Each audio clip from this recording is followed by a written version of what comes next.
자, 우선 기도하겠습니다. 은혜와 사랑이 풍성하신 거룩하시고 자비로우신 하나님 아버지 감사합니다. 저희를 긍휼히 여기셔서 독생자 예수 그리스도를 이 땅에 보내시고 저희가 짓는 이 세상의 모든 죄를 예수님에게 담당케 하시고 예수님께서 우리 대신 십자가에 피 흘려 돌아가심으로 우리가 받아야 될 저주와 심판을 대신 받아 우리의 죄를 없이 하시고 이제 그 사실을 믿는 믿음을 의로 여기셔서 의인으로 하나님의 자녀로 삼아주심 또한 감사합니다. 주님 오시는 그날까지 저희를 말씀 안에서 또 주님이 거하시는 교회 안에서 양육하시고 또 이 교회 안에서 땅끝까지 복음을 증거하라는 그 사명을 다할 수 있도록 저희들에게 말씀과 성령의 능력을 부어주심도 감사합니다. 오늘 특별히 어머니 원례로 함께 말씀을 상고하고 또 간증을 들으면서 우리가 신앙생활을 해나가는 그런 방향을 잡을 수 있도록 인도하심도 감사합니다. 전 세계 곳곳마다 저희 말씀이 가는 곳마다 새로운 영혼이 탄생케 하시고 교회를 세우시고 이제 전 세계 모든 곳곳마다 우리 선교사들이 나아가 많은 성도들을 구원의 길로 인도하시게 하신 주님 정말 감사합니다. 저희들이 그 뒷받침을 하는데 부족함이 없도록 늘 살펴주시고 인도해 주시옵소서. 오늘도 저희들에게 합당한 말씀으로 인도하시고 저희들의 마음을 어루만져 주시옵소서. 예수 그리스도 이름으로 기도드렸습니다. 아멘. 자, 오늘은 주님이 주시는 행복에 대해서 좀 생각을 해보고자 합니다. 성경 로마서 4장을 찾겠네요. 로마서 4장 6절부터 9절까지입니다. 로마서 4장 6절부터 9절까지입니다. 로마서 4장 6절로 9절. 일한 것이 없이 하나님께 의로 여기심을 받은 사람의 행복에 대하여 다윗이 말한 바, 그 불법을 사심을 받고 그 죄를 가리우심을 받는 자는 복이 있고 주께서 그 죄를 인정치 아니하실 사람은 복이 있도다 함과 같으니라. 예. 실제로 이 세상의 진정한 행복은 어디 있을까요? 인간 최대의 관심사는 행복입니다. 예. 그래서 헌법에도 행복의 권리, 행복권이라는 게 있죠. 모든 사람은 행복해질 권리가 있다. 예. 행복의 의미가 정말 무엇이고 무엇이 정말 행복의 조건일까요? 어떤 사람들은 이 땅에서 즐거움과 쾌락을 누리는 것이 행복인 줄 알고 있습니다.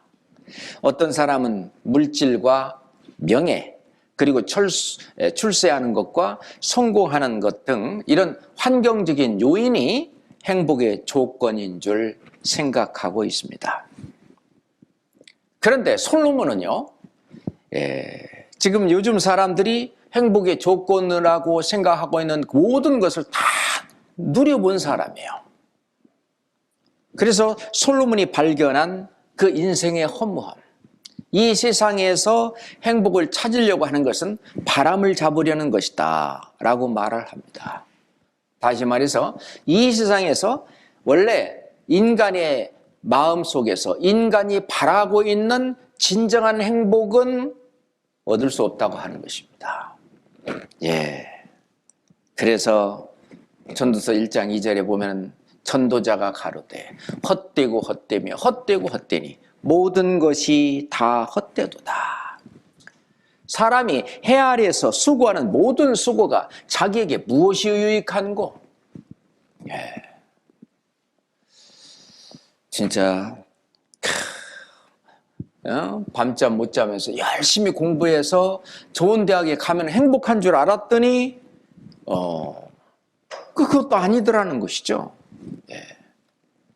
그래서 베드로 사도는 베드로전서 1장 24절에 보면, 원래 1장 23절에 보면 사람이 거듭나는 것이 썩어질 씨로 된 것이 아니요 썩지 아니할 씨로 된 것이고, 예. 항상 있고 살아있는 말씀으로 사람이 거듭난다고 말씀하시면서, 그러면서 중요한 얘기합니다. 모든 육체는 풀과 같다. 그리고 모든 영광은 풀의 꽃과 같으니 풀은 마르고 꽃은 떨어진다. 그렇지만 오직 주의 말씀은 세세토록 있도다 하시면서, 내가 너희에게 전한 이 복음이 곧 이 말씀이니라. 내가 너희에게 전한 이 복음이 곧 썩지 않는, 사람을 거듭나게 하는 말씀인데, 이 세상에서의 우리의 어떤 육체적인 삶은 풀이다고요. 그리고 그 풀이, 그 꽃이 시들듯이 열심히 노력해서 그 육체가 받는 어떤 영광, 그건 풀은 마르고 또 꽃은 떨어진다. 근데 이 복음의 말씀, 너를 거듭나게 한 이 말씀은 세세토록 있도다, 영원한 것이다 라고 이야기를 합니다. 그 많은 사람들이 지위가 높고 권세가 높고 그리고 물질이 많으면 행복도 이에 비례할 것이라고 오해하고 있습니다. 그래서 사람들은 권세와 지위와 물질을 추구하며 삽니다. 그러나 정작 있어야 할 행복이 가보니까 거기 없을 때 커다란 실망을 안고 좌절을 하게 됩니다. 심지어는 자기 목숨을, 자기 생명을 버리기도 합니다. 예전에 일본에서 그 대학생들 중에 가장 많은 그 자살률을 보인 그 대학이 동경대학교라고 그러죠. 그 동경대학교 가려면은요, 뭐 재수는 뭐 기본이고 재수, 삼수, 사수까지 해가지고 동경대에 갔어요. 거기 가면은 진짜 무슨 뭐 무지갯빛 행복이 있을 줄 알았는데, 거기 가니까 합격한 그날이야 기쁘고 즐겁고 이게 행복인가 보다. 대학을 다니는데 그게 아닌 거예요. 야, 이것을 위해서 내가 목숨 바쳐 공부하고 목숨 바쳐 모든 걸 나의 모든 걸 다 걸었는가? 자기가 추구했던 것에 대해서 어떤 행복을 얻지 못하니까. 어떤 사람은 미래의 행복이 다가올 것이라고 기대하는 사람도 있습니다. 미래에 이 행복이 다가올 것이다. 그 기대도 잘못된 생각입니다. 자녀들이 대학을 가고 또 대학원까지 교육시키고 시집 보내고 장가 보내고 그렇게 하면 행복이 오겠지라고 생각하다가 막상 그때가 되면 허무와 공허만이 자신을 둘러싸고 있는 것을 느끼게 됩니다.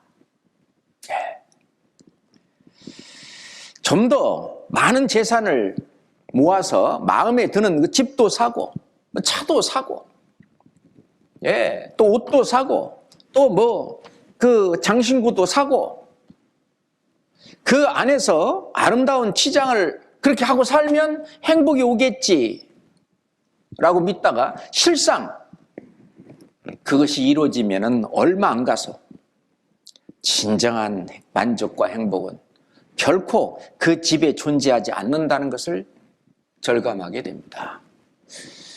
우리가 아주 그냥 프리미엄 아파트라고 그럴까요? 아주 멋진 그런 집에 딱 들어가면 와, 근데 한 2시간만 거기 앉아있으면 그게 그거예요. 그렇잖아요. 근데 그 집에 사시는 분은 제일 처음에 뭐 며칠간은 와 할지 모르지만 매일 살다 보면 그게 그거예요.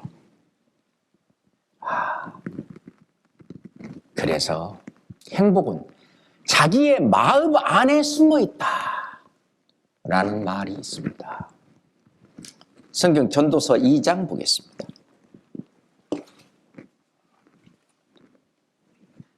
전도서 2장 24절 말씀입니다. 전도서 2장 24절입니다. 사람이 먹고 마시며 수고하는 가운데서 심령으로 낙을 누리게 하는 것보다 나은 것이 없나니 내가 이것도 본즉 하나님의 손에서 나는 것이로다. 심령으로 낙을 누리게 하는 것보다 더 나은 것은 없다. 예, 심령, 영혼이죠. 내가 이것도 본즉 하나님의 손에서 나는 것이로다. 예, 이 심령으로 누리는 이 즐거움은 행복해지기로 결심한 사람에게만 얻어지는 것입니다. 이건 중요한 거예요. 예수님 안에서 얻은 그 영생, 그 영생 얻은 행복, 그게 심령으로 누리는 참 행복입니다.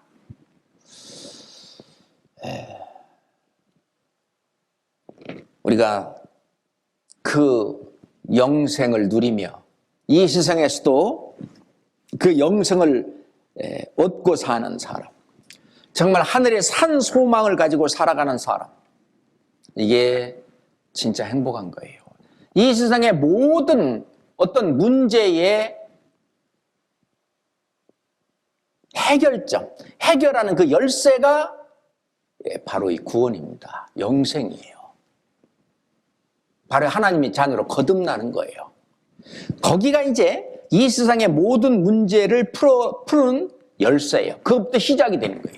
그게 풀려야 인생의 다른 모든 문제들이 다 해결되고 풀리는 거예요. 그게 안 풀리면 항상 꼬이는 겁니다. 그래서 인간의 진짜 행복, 산 소망, 우리가 지금 고생을 하고 있지만은 이제 멀지 않아 소망이라고 하는 것은 때가 되면 반드시 이루어지는 것이 소망이라고 그랬어요. 하늘에 있는 산 소망, 우리가 베드로전서 1장에 베드로 사도가 말씀하시기로 예수 그리스도를 죽은 자 가운데 부활하심으로 말미암아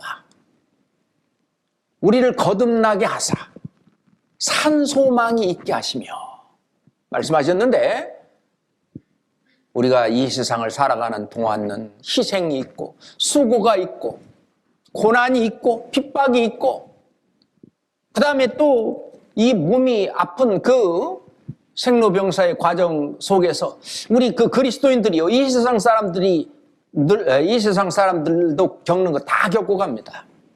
사춘기도 겪고요, 그 무서운 갱년기도 겪고요, 그리고 우리 그리스도인들은 암 안 걸립니까? 어디 안 아픕니까? 이 육신이 늘 건강합니까? 아니잖아요. 예. 우리가 건강을 유지하기 위해서 노력을 하지만 그래도 이 몸은 유통기한이 있어요. 그러니까, 우리가 자꾸 그 차를 기름칠하고 자꾸 손봐야 하듯이 우리도 자꾸 이 몸을 손봐야. 하여튼 이 세상 사람들이 겪는 그런 고통과 어려움과 이런 것들은 우리 그리스도인들도 다 겪어가는데 틀린 게 있어요. 다만 이러한 모든 고통과 근심과 괴로움과 어려움이 있다 할지라도 우리는 산 소망이 있다. 다른 사람들은, 구원받지 못한 사람들은 소망이 없기 때문에 그게 괴롭고 그러지만은 우리는 이런 고통과 괴로움이 있다 할지라도 우리는 반드시 이루어지는 산 소망, 이제 머지않은 장래에 주님 앞에 가면은 우리가 흘린 눈물만큼이나 다시 영광으로 돌려주시고,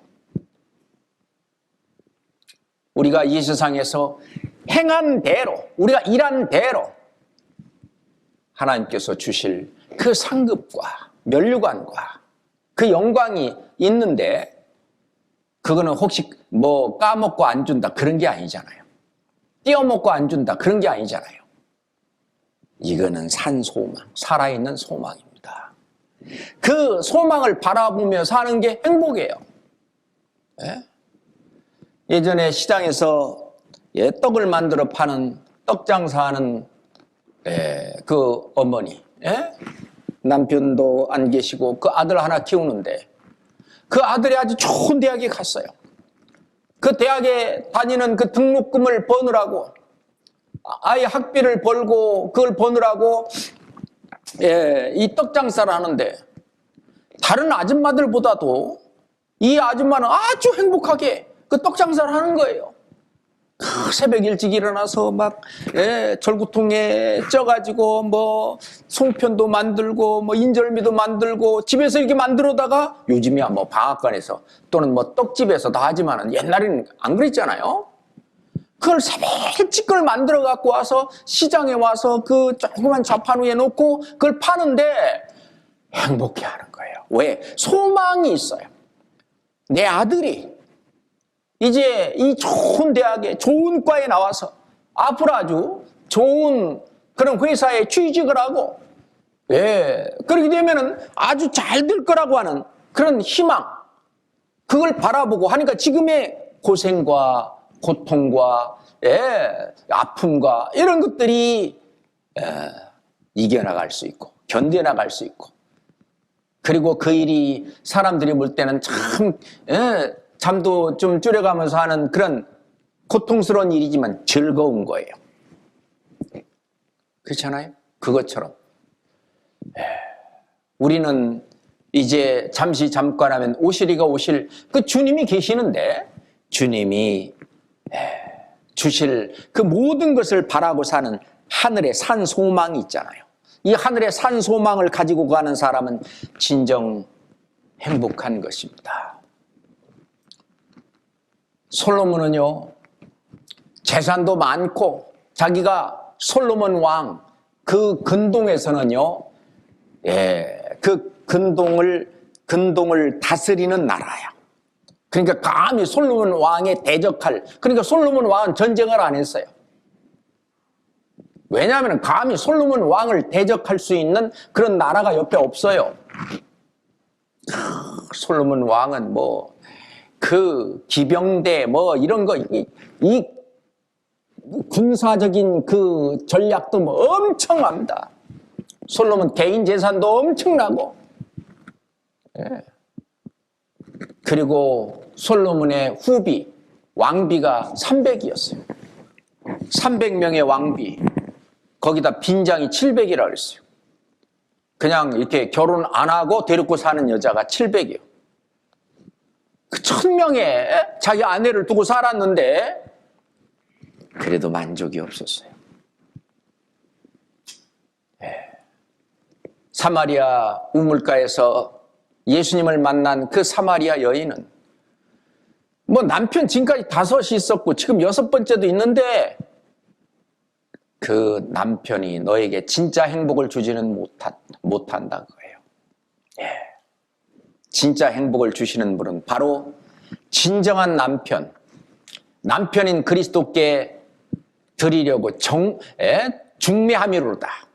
고린도후서 11장 2절에 사도 바울은 말씀하셨는데, 진짜 믿는 구속, 진짜 나의 소망은 주께 있나이다. 주님께, 예수님께. 그렇습니다. 물론 남편도 필요하고 자식도 필요하고 가정도 필요하고 다 필요합니다. 왜? 그것도 열심히 잘 해야 돼요. 그렇지만 거기에만 소망이 있는 것은 아니라는 것입니다. 물론 하나님, 너희는 먼저 그의 나라와 그의 의를 거하라. 그리하면 이 모든 것을 너에게 더하시리라. 먼저 그 영적인 영혼의 문제, 영생의 문제, 하나님께 대해서 부유하게 되면, 그것을 먼저 우선순위로 하게 되면 이 세상에서 육신적인 그런 축복도 하나님이 주시겠다고 약속을 하셨어요.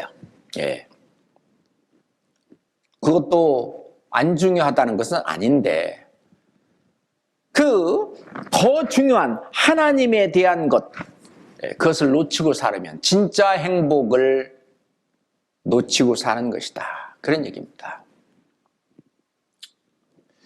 다시 말해서 하나님이 주시는 진짜 행복을 누리면서 사는 그 사람은 청천연색 텔레비전을 보는 사람이고, 하나님이 주시는 그런 진짜 행복을 놓치고 사는 사람은 흑백 텔레비전을 보고 사는 사람과 같아요. 비유가 될려나 모르겠습니다. 더 다양한 하나님의 은혜와 축복과 그 행복과 이걸 놓치고 사는 거예요.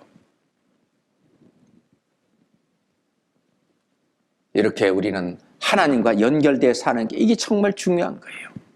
이 세상에서는요, 웃을 때에도 마음에 슬픔이 있고, 즐거움 끝에도 근심이 있느니라. 그렇잖아요.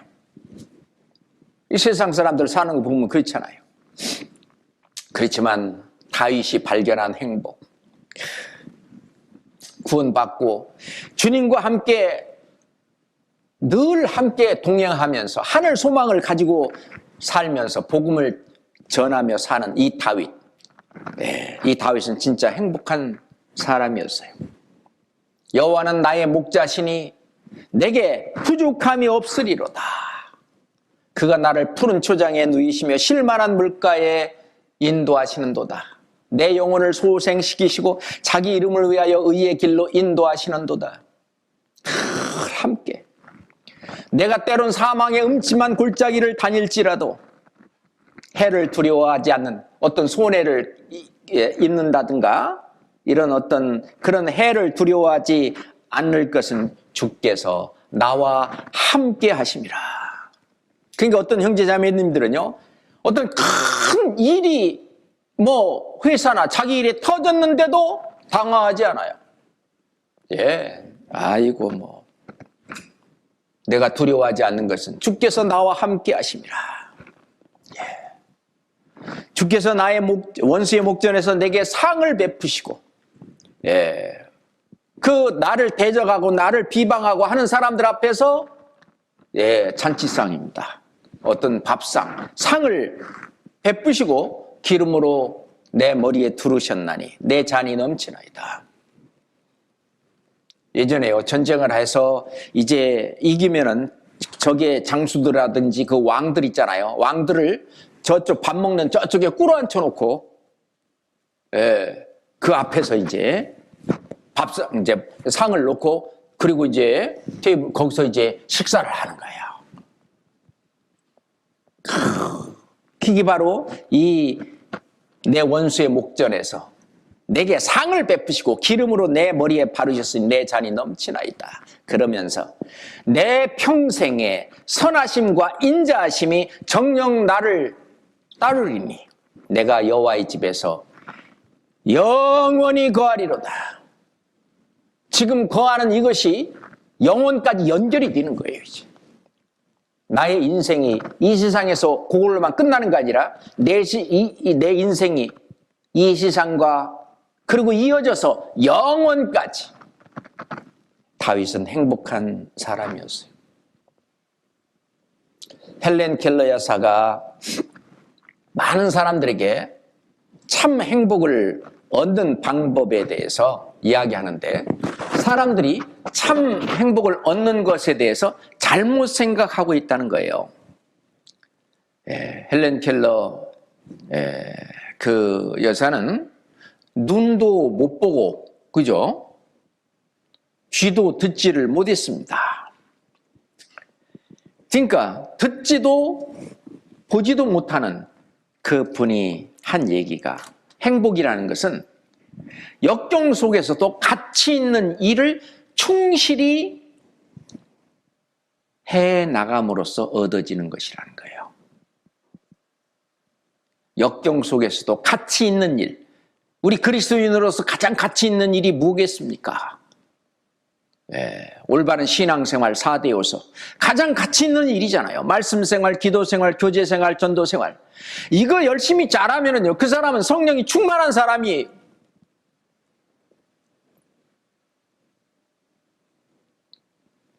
가장 가치 있는 일이죠. 말씀생활 얼마나 가치 있어요. 기도생활, 교제생활, 뿐만 아니라 전도생활 얼마나 가치 있어요. 모든 역경 속에서도 가장 가치 있는 일을 충실히 함으로써 얻어지는 것이 진짜 행복이라는 것입니다. 그렇죠. 그런 신앙생활 4대 요소, 그 신앙생활을 올바로 할 수 있도록 우리가 가정도 필요하고, 가정 안에서 자녀들이나 남편이나 나나 이 올바른 신앙생활을 하기 위해서 이 가정이라고 하는 이 보금자리가 필요하고, 더욱 주님이 함께 거하시는 교회라고 하는 이 보금자리가 필요한 거예요. 그렇잖아요. 실은 세상의 행복이, 세상에서 주는 그런 행복, 이것이 삶의 목적이 된다면은 사람들은 이기적으로 변하기 쉽다는 겁니다. 어떻게든지 간에 세상에 주는 그 행복을 얻어보려고, 그거 어떻게 뺏어보려고, 그거 어떻게 내가 맛봐보려고, 그 이기적으로, 이기적이라는 것은 다른 사람을 해치면서, 다른 사람에게 해를 끼치면서 자기가 추구하려고 하는 이제 그런 일들이 벌어집니다. 그래서 다른 사람들에게는 슬픔과 불행을 주면서 자신은 행복하려고, 이 세상 행복을 어떻게든지 뺏어보려고 별짓을 다 하고 있는 거죠. 세상에서는 그러잖아요. 당신의 불행이 나의 행복이다. 당신이 승진을 못해야 내가 승진한다. 당신이 그 시험에 떨어져야 내가 합격한다. 다시 말해서 상대방의 불행이 나의 행복이 된다고요. 근데 가정 안에서는 어떻습니까? 아내의 행복이 남편의 행복이에요. 남편의 행복이 아내의 행복이고 아이들의 행복이에요. 그렇잖아요? 교회 안에서도 마찬가지입니다. 사도 바울이 말씀하신 것처럼 어떤 형제가 애태우면 내가 애타지 않더냐? 어떤 형제가 눈물을 흘리면 함께 눈물을 흘리고, 어떤 형제가 좋아하면 같이 좋아하고, 교회 안에서 한 사람, 한 마음, 한 뜻이 돼서 진짜 행복한 사랑입니다. 왜? 우리 교회 안에서 함께 신앙생활하는, 이것은 가장 가치 있는 일에 투자하는 것이기 되기 때문에 그렇습니다. 자, 주님이 산상수훈에서 팔복을 말하고 있어요. 이 8가지 복은 세상이 주는 복이 아니잖아요. 그런데 주님께서 말하는 8가지 이 복, 심령이 가난한 자는 복이 있나니 천국이 저희 것임이라. 이 복, 이 행복, 이건 세상이 주는 행복이 아니잖아요. 애통하는 자는 복이 있나니 저희가 위로를 받을 것이다. 이건 이제 구원받기 전에 회개하고 하나님 앞에 자비를 구하고 돌아오는 그 사람, 위로를 받고 구원받은 이후라도 어떤 죄라든지 무슨 어려운 일에 빠졌을 때에 그것 때문에 울며 하나님 앞에 애통하고 부르짖는 자, 위로를 받게 되죠. 신앙생활 전체예요. 온유한 자는 복이 있다. 묵묵히 하나님 말씀에 순종하는 자, 저희가 땅을 기업으로 받을 것이요. 이 땅은 천국에 있는 걸 말합니다. 천국에 주님이 약속하신 기업을 묵묵히 순종하는 그 사람, 순종한 것만큼 저 하늘에 우리의 기업이 있습니다. 그렇잖아요. 의에 줄이고 목마른 자는 복이 있나니 저희가 배부를 것입니다. 예수님은 이 어떤 육신의 양식이 아니라 나는 내가 먹을 양식이 따로 있다 그랬어요. 그 주님이, 예수님께서 먹을 양식은 예수님이 이 세상에 와서 해야 될 일을 하는 그것이 양식이었어요. 사마리아 여인이 그 예수님의 말씀을 듣고 구원을 받을 때 예수님은 배불렀습니다. 나는 내가 먹을 양식이 있다. 그러니까 제자들이 누가 예수님에게 갖다 드렸대? 그 양식 말고 썩을 양식을 위해서 일하지 말고 썩지 아니할 양식을 위해서 일하라.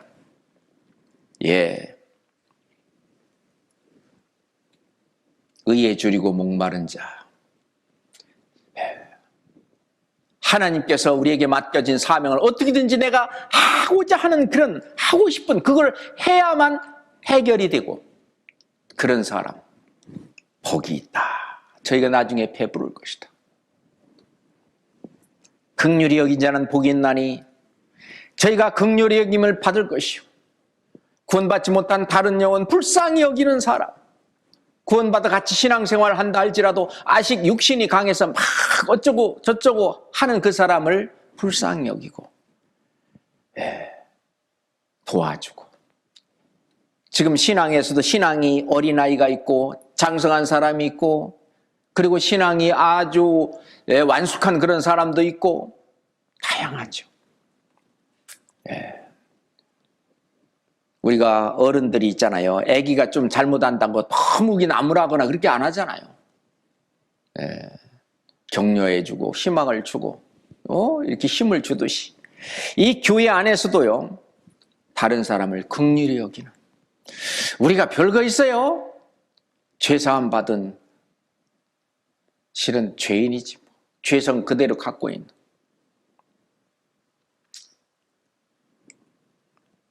긍휼히 여기는 자, 마음이 정결한 자는 복이 있나니 저희가 하나님을 볼 것입니다.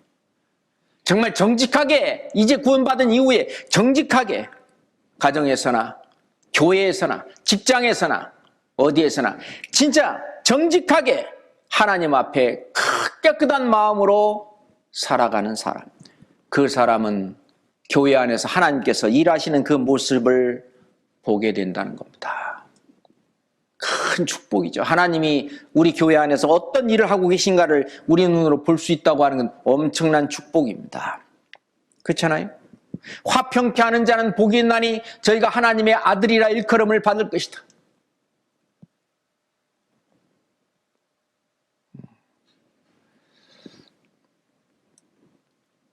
자매 이리 와봐. 왜요?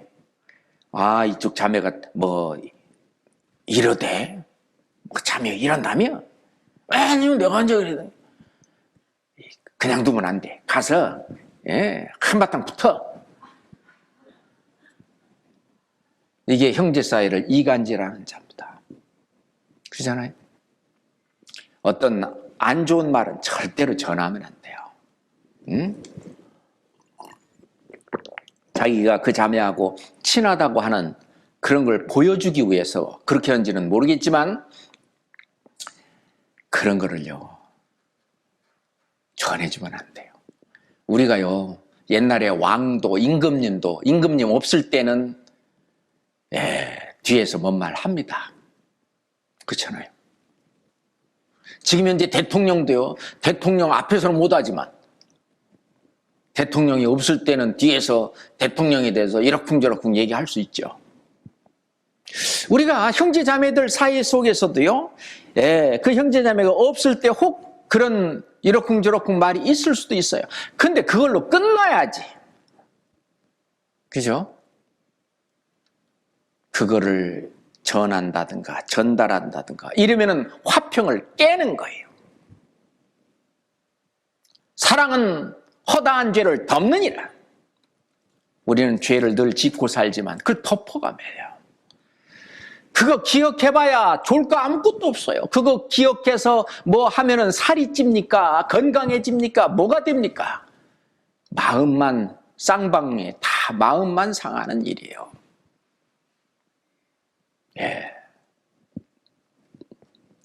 화평케 하는 자는 복이 있나니 저희가 하나님의 아들이라 일컬음을 받을 것이요. 하나님의 아들, 이게 그리스도인이란 말입니다. 바울과 바나바가 안디옥 교회에서 1년간 계속 구원받은 그리스도인을 가르치던 다음에 드디어 그리스도인이라 일컬음을 받았다. 하나님의 자녀라는 일컬음을 받았다. 같은 얘기예요. 자, 의를 위하여 핍박을 받은 자는 복이 있다.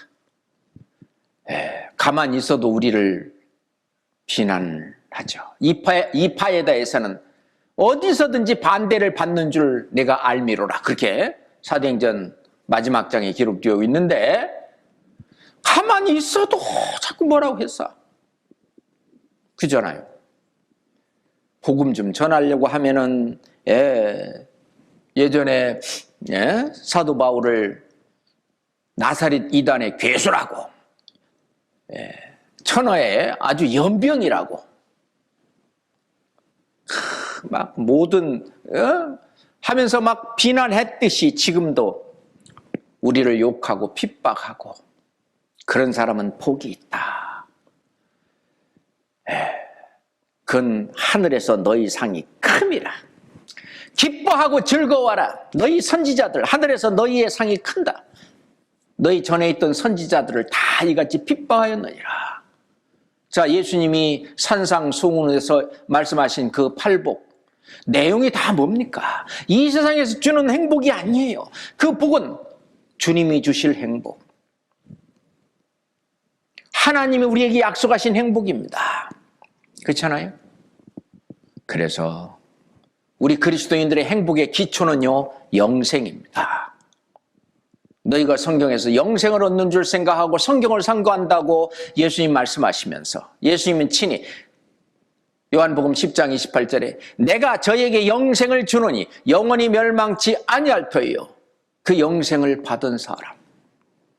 육신의 몸은 뭐 지금 죽던 10년 후에 됐던 100년 후에 죽던 죽음이라는 것을 거치면은 또는 예수님이 지금이라도 이렇게 오시게 되면 죽음을 거치지 않고 주님을 만나게 되겠지만 죽음을 거치지 않고 만나든 죽음을 거치고 주님을 만나든 바로 우리의 행복의 기초는 바로 영생이라고 하는 것입니다. 우리가 시편 133편에 보면 형제들이 연합하여 동감이 어찌 그리 선하고 아름다운고 하면서 머리에 있는 보배로운 기름이 수염 곧 아름의 수염에 흘러서 그 옷깃까지 내림 같고 홀문에 있으리 시온의 산들의 내림 같도다. 거기서 여호와께서 복을 명하셨나니 행복이죠. 곧 뭐예요? 영생이로다. 우리가 사기 수양회 때 많은 사람들이 우글거리고 그 질서 있게 움직이는 그 가운데 결국은 거기에 뭐가 있어요? 하나님이 주시는 거기서 내리신 복이 영생, 행복이죠. 영생입니다. 그런데 그러니까 뭐 지금 조금 뭐 어떻게 사는 거 그런 거에 대해서는 다 견딜 수가 있는 거예요. 영생을 받은 사람은 솔직히 더 이상 뭐 바랄 것이 없기 때문에 작은 것에도 만족하고 기뻐하고 즐거워합니다. 행복합니다. 다른 것들은 다 시시한 거예요. 왜냐하면 너무 큰 것이 있기 때문에 다른 것들 시시한 거예요. 어떤 사람이 예를 들어서 차를 있잖아요. 10억짜리 차를 세계에서 가장 비싼 몇 대밖에 안 되는 차 중에 하나, 그 차를 몰고 다녀요. 그러면 뭐 여기 차 종류가 얼마나 많아요. 다른 차들 보면은 저것도 갖고 싶겠다 그렇게 생각하겠어요? 다른 것들은 어떻게 해요? 시시하잖아요. 그것처럼 이 영생의 축복, 이것을 받은 우리는요, 다른 것들 보면은요, 시시한 거예요. 그러니까 뭐 이런 거 뭐 어떻고 저런 어떻고 큰 욕심 그런 거 사라져요. 그래서 히브리서 13장 5절에 주님이 말씀하시길 돈을 사랑치 말고 있는 바를 족한 줄 알라. 돈을 사랑치 말고 있는 바를 족한 줄로 알라. 그래서 시편 37장 16절에 보면 의인의 적은 소유가 많은 악인의 풍부보다 더 승하도다 그랬어요. 예.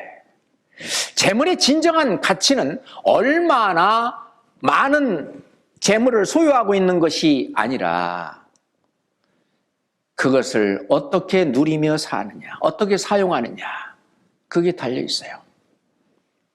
어떤 분은 집에 좋은 물건들을 큰 집에 여기저기 다 쟁여놓고 있는데 5년이 지나도 10년이 지나도 아직 안 꺼냈어. 그냥 거기 자리만 차지하고 있는 거예요. 누리질 못합니다. 네. 그러면서도 계속 더 갖다 쟁여놓으려고만 하죠.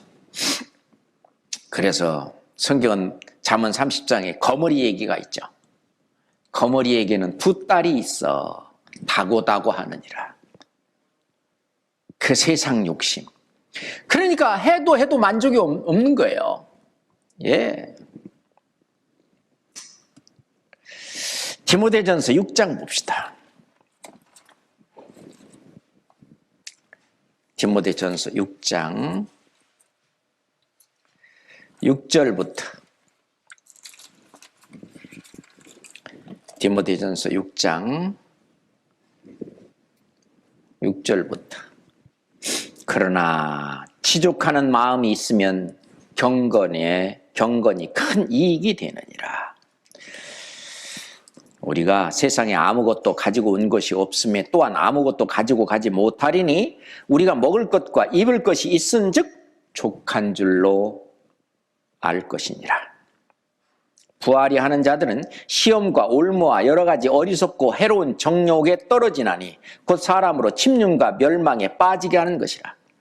돈을 사랑함이 일만하게 뿌리가 되나니 이것을 사모하는 자들이 미혹을 받아 믿음에서 떠나 많은 근심으로써 자기를 찔렀도다. 11절에 오직 너 하나님의 사람아 이것들을 피하고, 돈을 사랑하는 것, 이런 것을 피하고 의와 경건과 믿음과 사랑과 인내와 온유를 조추며 믿음의 선한 싸움을 싸우라. 영생을 취하라. 이를 위하여 네가 부르심을 입었고 많은 증인들 앞에서 선한 증거를 증거하였도다. 그러니 그런 거. 그 예수님은요, 마태복음 6장에도 보면은요, 먹을 것과 입을 것이 있은 줄 족한 줄 알라. 그러니까요, 신앙생활에 그 어떤 뭐라 그럴까요? 재물의 기준을 있잖아요. 먹을 것과 입을 것만 있으면 족한 줄 알라. 거기다가 딱 예수님은 왔어요. 그리고 예수님은 그렇게 사셨어요. 먹을 것과 입을 것이 있으면 족한. 그러면서 선한 싸움을 싸우라. 영생을 취하라. 영생을 취하란 말은 영생을 얻은 사람답게 그렇게 영생의 소망을 가지고 살아가라는 얘기입니다. 그렇잖아요. 그래서 사도 바울은 이걸 본받았어요. 그래서 빌립보서 4장에 보면 내가 비천에 취할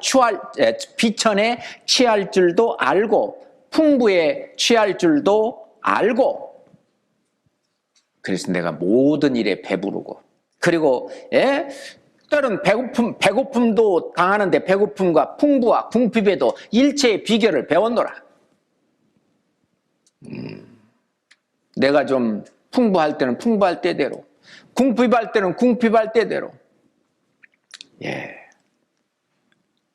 우리 신앙생활 하는 가운데 배고파 굶는 경우도 있죠. 사도 바울도 그 경험을 하셨고 믿음의 선진들 다 그런 경험도 했어요. 춥고 배고프고 헐벗고 떨고 그래도 그 어떤 내 안에 있는 평안, 행복, 그걸 누가 뺏을 사람이 없어요. 그렇잖아요? 이 세상에서 주는 그런 행복은 마약처럼 말이죠. 일시적인 것입니다. 마약은 한번 맞으면 끝까지 쭉 무슨 뭐 황홀한 기분이 계속 가는 게 아니라 마약 기운이 떨어지면은 또다시 마약을 찾잖아요, 사람들이. 그래서 마약, 그것은 아주 못된 것이라고 해서 어떻게 해요? 마약 판매를 한다든지 거래를 한다든지, 그럼 우리나라에서도 마약범으로 범죄로 몰고 가잖아요. 그러죠? 우리 그리스도인들의 그 행복과 그리스도인들이 진짜 그 어떤 즐거움과 기쁨을 이 신앙생활 속에서, 신앙생활 4대 요소인 말씀, 기도, 전도, 기도, 교제, 전도하는 이 생활 속에서 주님 주시는 그 기쁨, 샘솟는 기쁨을 계속 누리려고 안 하고 세상 즐거움을 맛보려고 하는 사람은 마약을 찾는 사람과 같아요. 그건 또 주님 앞에서 보면은 그건 범죄예요.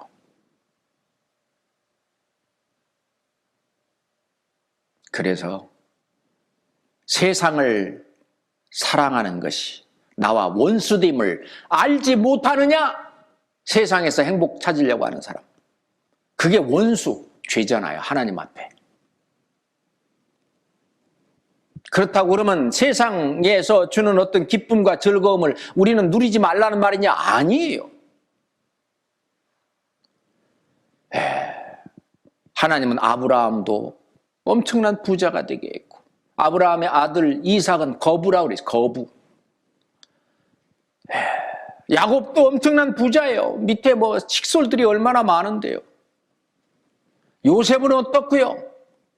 구약시대에 하나님이 쓰시던 사람들, 하나님의 뜻대로 열심히 살 때 많은 축복, 세상적인 그런 것도 다 주셨어요. 물론 안 주시기도 하죠.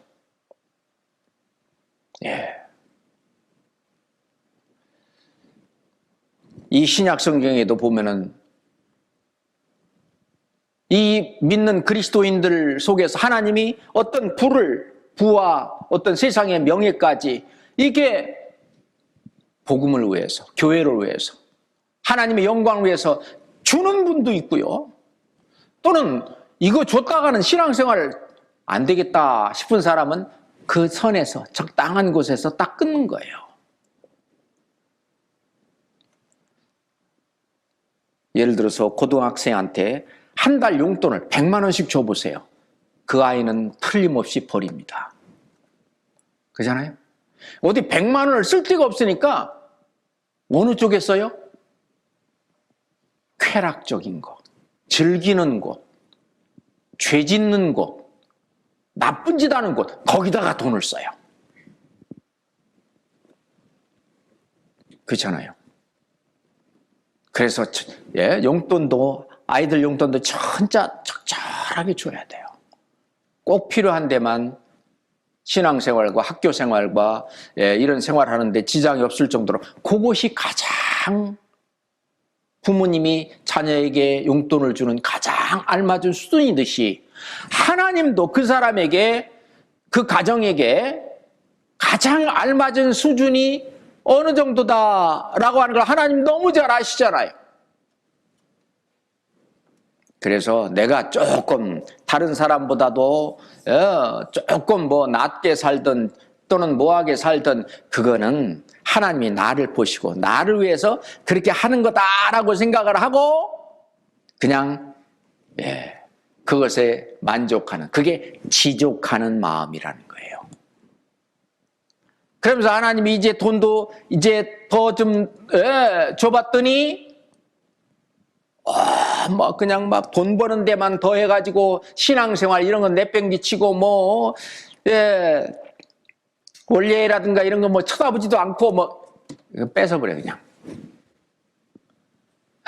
죄송합니다.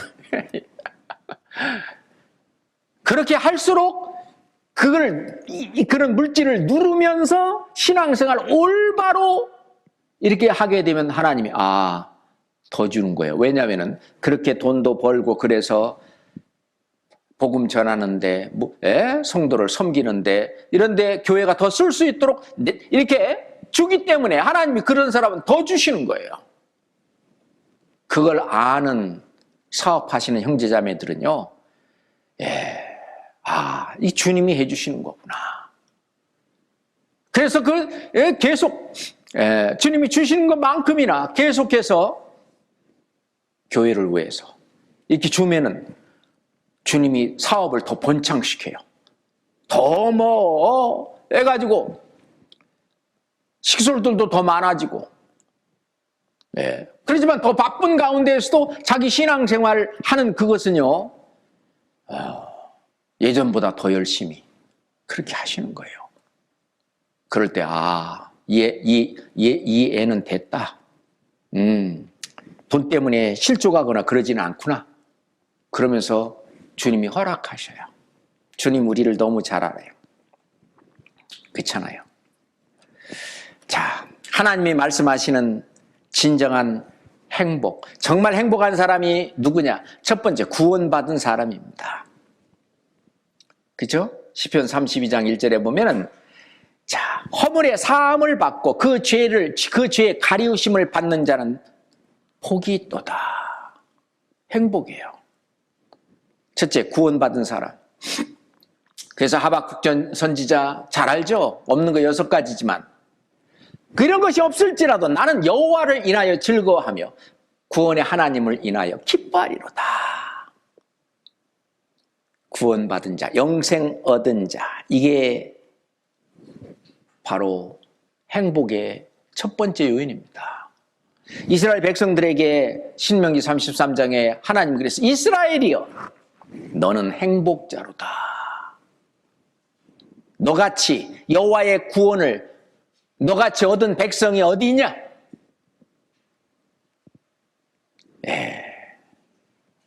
그 다음에 두 번째, 하나님의 품에 의지하는 자.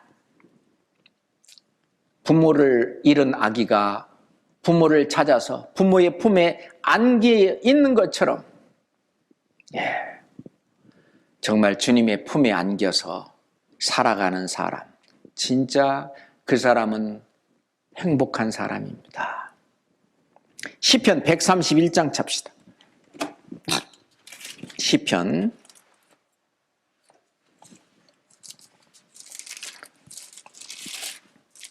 131장입니다.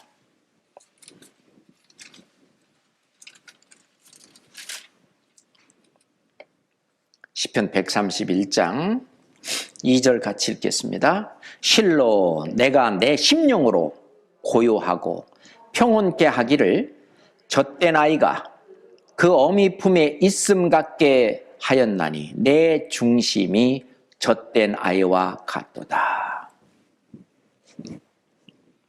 다윗이 있잖아요. 그렇게 강성하고 힘이 있었지만은 자기는 주님 앞에 어린아이다. 젖된 아이가 그 엄마 품에 안겨있을 때, 안겨있는 그런 미숙한 어린아이다. 그렇지만은 주님 품 안에 안겨있는 아이. 그러면서 3절에 이스라엘아, 지금부터 영원까지 여호와를 바랄지어다. 주님 품 안에 의지하며, 주님을 의지하며, 주님을 의뢰하며 사는 사람, 진짜 행복한 사람입니다. 그죠? 그 다음에 세 번째로, 말씀을 즐거워하며 순종하며 사는 사람은 행복한 거예요. 그래서 시편 1장이 그렇게 시작합니다. 복 있는 사람은, 다시 말해서 행복이 있는 사람은 악인의 꾀를 좇지 아니하며 죄인의 길에 서지 아니하며 오만한 자의 자리에 앉지 아니하며 오직 여호와의 율법을 즐거워하여 그 율법을 주야로 묵상하는 자로다. 하나님의 말씀을 즐거워하며 순종하는 사람, 그 사람이 복이 있는 사람이에요. 그 시편 119장은 말씀절이잖아요. 1절 2절 보세요. 시편 119장 1절 1절 2절입니다. 시편 119장 1절 2절입니다.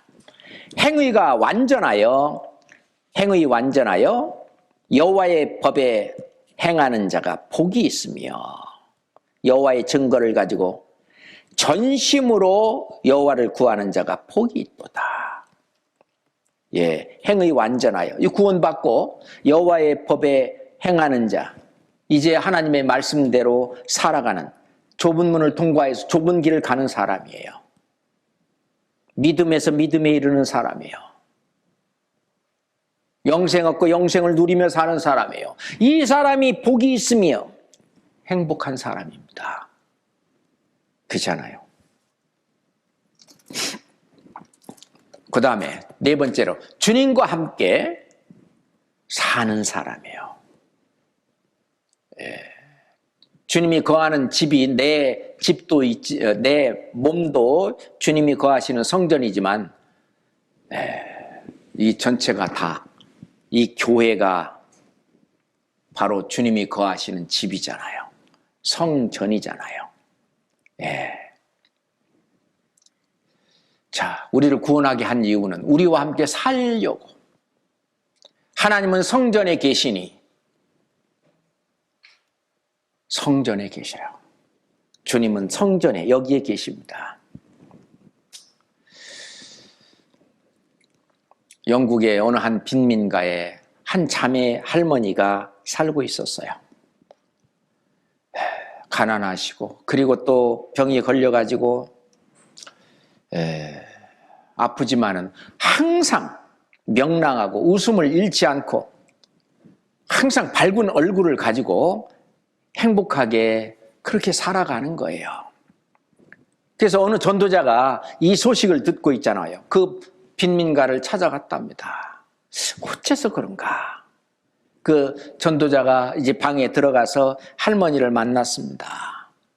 그 가난하고 그 병든 몸을 이끌고도 그 밝은 얼굴을 하고 있는 걸 보고, 할머니, 예수 그리스도께서 가끔 이 집을 방문해 주신다면서요? 그러니까 이 할머니가, 아니야, 그건 틀린 말이야.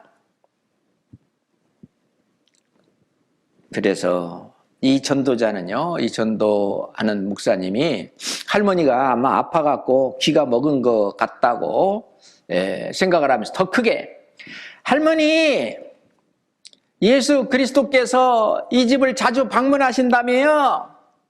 할머니가, 아니야. 그렇지 않아. 그건 틀린 말이야. 몇 번째 귀가 먹어서 못 들은 줄 알고 그랬더니 더 큰 소리를, 할머니, 예수 그리스도가 방문해 주신다며요? 그랬더니, 아니야, 그건 틀린 말이야. 그분은 지금 여기 나랑 살고 있어. 방문하는 게 아니라 여기 나랑 살고 있어. 이 전도자 어떻게 했어요? 뻥 나가 떨어진, 목사하고 뭐고. 목사는 예수님이 자기 집에 예수님이 방문했다 가는, 구원 못 받은 목사님 같아. 자, 우리가 이렇게 주님과 함께 우리 교회 안에, 저는요 그걸 볼 때마다 너무 감사해요. 우리 어머니의 자매님들이 함께 그 봉사하시고 함께 교제하시고, 또 구역에서 또는 교구에서 조에서 또는 각종 우리 그 교제 모임 속에서 주님이 역사하시는 그런 모습을 볼 때 눈시울이 띄고져요. 참, 주님이 여기 계시는구나. 여기 계시는 이곳에 내가 있다는 게 너무너무 행복한 거예요. 별것도 아닌 나. 그 나를 참 전지전능하신 주님, 만유와 그 가운데 모든 것을 창조하신 창조주 하나님, 그 하나님이 이곳에 우리랑 같이 거하고 계신다. 같이 일하고 계신다. 그런 것을 문득문득 느낄 때마다 정말 행복합니다. 그렇잖아요? 예. 그 시편 찾았으니까 84장 봅시다. 시편 84장 4절입니다. 시편 84장 4절입니다. 함께 읽어봐요. 주의 집에 거하는 자가 복이 있나이다. 저희가 항상 주를 찬송하리이다. 주의 집에 거하는 자. 우리가 지금 주의 집에 거하고 있잖아요. 주의 집에 거하는 자가 복이 있나이다. 행복한 거예요. 우리는 정말 행복자입니다. 행복한 거예요. 그러니 이 세상에서 그런 어떤 마약처럼 주는 그런 행복, 그런 것을 별로 그렇게 크게 생각을 안 합니다. 시시하게 생각하죠.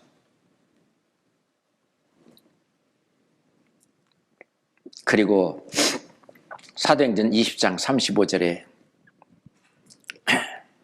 찾아볼까요? 사도행전 20장 30절에 주님이 하신 말씀이 있어요. 사도행전 20장 35절.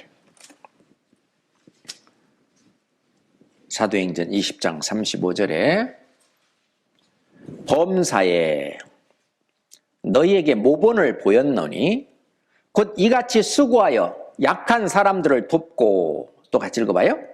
또 주 예수의 친히 말씀하신 바 주는 것이 받는 것보다 복이 있다 하심을 기억하여야 할지니라. 예. 주는 것이 받는 것보다 복이 있다 하심을 기억하여야 할지니라. 이건 누가 말씀하셨냐? 예수님이 하신 말씀이에요.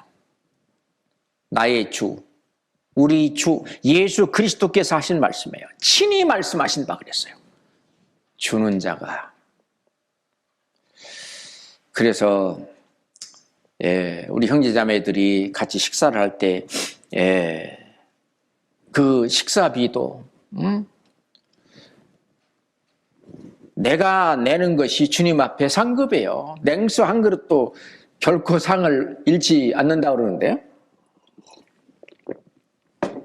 근데 이제 어떻게 얻어만 먹다가 주님 앞에 가면은요, 상급을 놓쳐요. 그리고 주님 뜻대로 살지 못한 거예요, 그게. 내가 다른 형제 자매들한테 베풀라고 너한테 그렇게 많은 물질을 허락을 했는데 결국 너 하나만을 위해서 쓰다가 주지 못하고 그러고 살았냐? 아마 물으실 거예요. 주는 것이 받는 것보다 복이 있다 하심을 기억하여야 할지니라. 나중에 지금 우리가 10원어치 줬다면 주님 앞에 갔을 때는 아마 10억 원어치로 되돌려 줄 거예요. 그건 실은 말을 제가 10원어치 주고 10억 원어치 받았다, 그렇게 이렇게 물질적으로 이렇게 얘기를 했습니다만은 이건 물질적으로 계산할 수 없는 겁니다. 절대로. 그렇잖아요. 그래서 황금률이라고 하는 주님의 말씀, 무엇이든지 남에게 대접받고자 하는 대로 너희도 남을 대접하라. 이것이 바로 율법이요 선지자라. 이것이 바로 율법이요 선지자라. 다시 말해서 네 이웃을 내 몸과 같이 사랑하라. 그게 바로 이거예요. 무엇이든지 내가 남에게 대접을 받고 싶은 대로 너도 남에게 그렇게 대접해라. 이것이 율법이요 이것이 바로 선지자니라. 이것이 바로 주님 앞에 가서 입고 나타나는 하얀 세마포예요. 성도들의 옳은 행실이니라. 이 사람이 진짜 행복한 사람이에요. 이 자신이 행복해야 남에게 행복을 줄 수 있습니다. 예, 그렇잖아요. 자신이 속이 막 괴롭고 이럴 때 다른 사람한테 뭐 어떻게 할 수가 없잖아요. 우선 자기 자신이 주님이 주시는 행복 안에 있어야 합니다. 제가 미국 말하자면 팝송이죠. 팝송 가사 중에 이런 게 있어요. 행복하고 싶어라. 그러나 그대를 행복하게 못하면 나는 행복해질 수 없네. 그대를 행복하게 못하면 나는 행복해질 수 없네. 라는 말이 있어요. 그 노래 가사 속에 행복하고 싶어라. 내가 행복하고 싶으려면은 내 옆에 상대를 행복하게 해줘야 내가 행복해지는 거예요.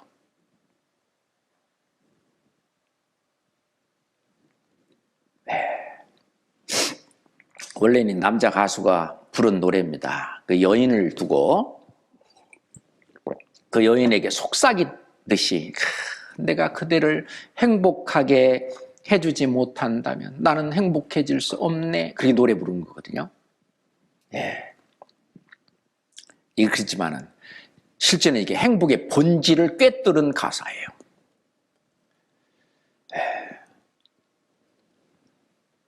자기 남편을, 자기 아내를 정말 내가 행복하게 해 줄 때 진짜 나도 행복한 거예요. 자기 자녀들을 행복하게 해 줄 때 행복한 거예요. 실제로 이렇게 자선도 많이 하고 이렇게 많이 해주는 그런 분들은요, 그걸 줄 때 받는 그 사람이 행복해하는 그 모습을 보고 진짜 행복을 느낀답니다. 그러니까 또 자꾸 베풀고 자꾸 한다는 거예요. 그게 그렇게 좋대요. 근데 그것을 안 해본 사람은요, 아깝다고 생각을 하는 거예요. 근데 그 아깝다고 하는 것과 실은 상대방이 좋아하고 행복해지는 걸 느낄 때 내가 느끼는 그 행복감, 그 아깝다고 하는 거하고 절대로 비교가 안 됩니다. 주 예수께서 친히 말씀하신 바 주는 것이 받는 것보다 복이 있다함을 기억하여야 할지니라. 그래서 누구는 그런 얘기입니다. 진짜 참 행복은 자기의 행복을 나누어 주는 것이다. 내가 구원받은 이후로 그 영생을 받은 그 행복, 전도도 마찬가지예요. 내가 받은 이 행복을 나누어 주는 거예요. 이게 진짜 참 행복이라는 겁니다. 자기 행복을 나누어 주는 자, 나누어 주는 것, 그게 진짜 참 행복을 느끼는 것이다. 참 행복하게 자기 자신을 만드는 것입니다. 이스라엘에 가면 사해 바다가 있어요. 사해 바다는 죽을 사자 바다 해자 죽음의 바다라고 말하는데 거기는 들어가면은 나오는 곳이 없어요. 그거는 죽음의 호수가 되는 겁니다. 남을 기쁘게 해주기 위해서, 남을 행복하게 해주기 위해서 남에게 베푸는 냉수 한 잔 또는 미소 하나, 응? 그죠? 다른 분 만나서 인사할 때요, 인상 쓰고 만약 인사를 한다. 그러면 저 사람 나한테 왜 이래? 뭐 나한테 뭐 불만 있나? 뭐 원망 있나? 뭐 그럴 거 아니에요? 그런데 그거 아니야. 만나서 눈 인사를 하더라도 미소 하나, 남을 기쁘게 해주고 행복하게 해주는, 우리가 남을 사랑할 때 내가 행복해집니다. 하나님은 세상 생활에서도 하나님은 우리가 행복을 누리며 이 세상을 살게 하십니다. 물론 육신적으로 고난과 고통과 아픔과 희생과 이런 건 있겠지만 그 심령에서 누리는 그 행복, 그걸 하나님이 주신다는 거예요. 맞죠? 아이고, 시간 가는 줄은 몰랐습니다. 마치겠습니다. 기도하겠습니다. 하나님 아버지, 우리는 행복자입니다. 이 세상에 우리보다 더 행복한 사람이 어디 있겠습니까? 우리가 주님의 주시는 그 행복을 누리며 살 수 있도록 저희들에게 늘 함께 하시고 인도하심에 감사드립니다. 우리 어머니, 식구들, 우리가 코로나 때문에 대면해서 함께 교제도 못하고 봉사도 못하지만 우리가 앞으로 코로나 시대가 끝난 포스트 코로나 시대에 더욱 서로 사랑하고 서로 행복을 줄 수 있는 그런 우리 자매들이 될 수 있도록 함께해 주시옵소서. 예수 그리스도 이름으로 기도드렸습니다. 아멘.